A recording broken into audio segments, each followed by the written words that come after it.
broker, the court case was whether the listing broker can be held liable for incorrectly stating in the listing that a property was connected to city sewer. Absolutely. When the property actually had a septic tank. So the way this was found out was that Apparently 2 years after the purchase, so the buyers were buying this house for their daughter to rent. They were going to rent it back to their daughter and her friends. I think that's out the window. Timeline. And for those of you that are listening, we have someone keeping track of our time. So anyway, 2 years after the purchase of the home, raw sewage was discovered in the front yard. And they were like, what?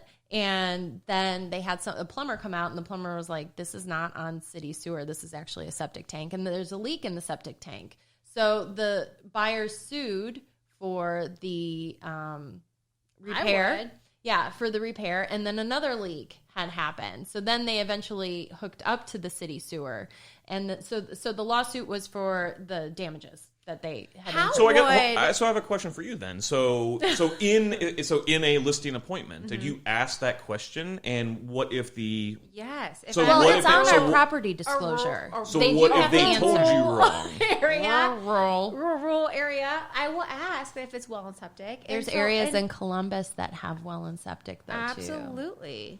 Well, it's on the property disclosure. It's on the property disclosure. Yeah. So if they don't fill that out correctly, if it's not listed correctly, I don't expect my buyer to know that. And if I'm told the wrong information, because buyers usually ask that.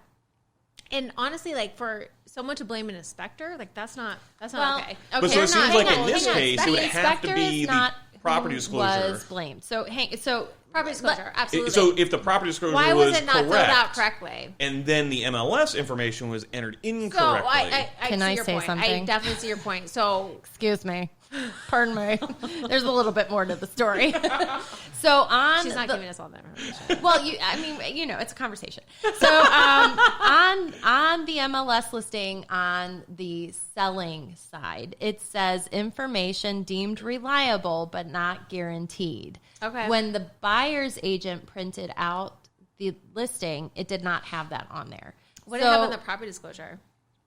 It doesn't bring up the property disclosure. I don't know about the property disclosure in North Carolina. We need to write them. We need to find out more. So anyone who knows about Crawford versus Mintz, because I agree. Like I do agree. Like that is what's on the property disclosure. And if they don't know, then they can say they don't know. I don't think you can't hold an inspector reliable. You can't hold agents reliable. Like you have to hold the seller and pretty much the seller. That's what I find interesting is if it's on the disclosure, and even if the agent mistakenly puts it into the MLS wrong, the buyer's still getting the property disclosure with a chance to review, and they could have been like, hey, wait a second, this says it's septic, and in the MLS it doesn't, and question that. So if it's not interesting in a suburb, then I ask, if it's not on the property disclosure. But I guess I've never ran into that because I've always been told. I guess I asked during listing appointments.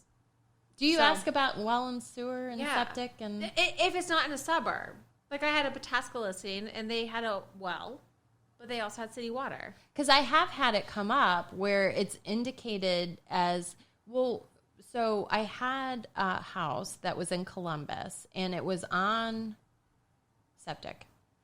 And the city was going to make everyone go to the city sewer. It was in that area.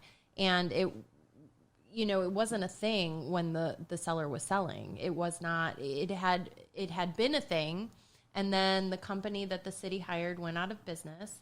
And then it wasn't a thing anymore. There was nothing from the city indicating that was still going to happen. But then after the home was sold, maybe a year later, it became a thing again. And then the buyers were like, you knew. And it wasn't. So what do you do in that case?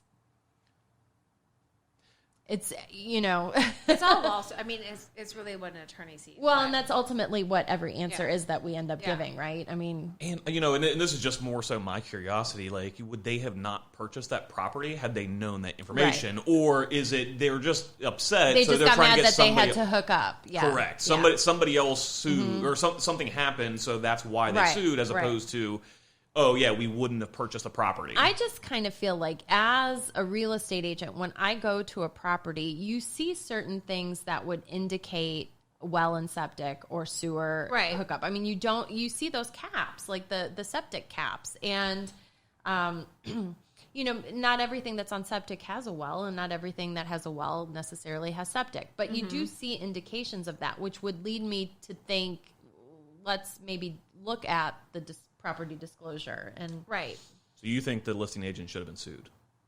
Well, no, I mean, so I think, but to be fair to this case, fair. the listing agent's MLS listing did say it's not guaranteed information, and that's what they were holding. Because then what happened? The buyer's agent, what they filled out, what they gave, did not have that disclaimer on it. It's really about the property disclosure, I think. I think so too. And I think that's got to be now as a homeowner, I'm scared if I ever sell my house. Like, I better really make sure I nail this property disclosure. Yeah, and that's what I've told people. Like, and people get scared. Like, when I tell them that. Here's the thing: is that also that is not filled out correctly all the time, and ultimately it comes back to the seller filling it out. Did they know? Best of their knowledge. Did they know? Right. And that's a whole other discussion. Well, it is because a lot of times they don't know until you get that same professional in there, and you get sued, which I've seen happen. Well, mold is a big thing in that case. There's, you can't see what's behind. Well, and foundational issues in a finished basement. I mean, you just can't see what's behind walls or under floors. Unfinished crawl space. Yeah, there's a lot. So so that's all. A lot of other topics. We can dig into those later. We can. So it's just kind of interesting. I think that there's a lot of, you can't be sued in real estate. You can be sued in daily life. Yeah. No matter what. But I think that we do the best that we can, and we do the best with the knowledge that we have at the time. And,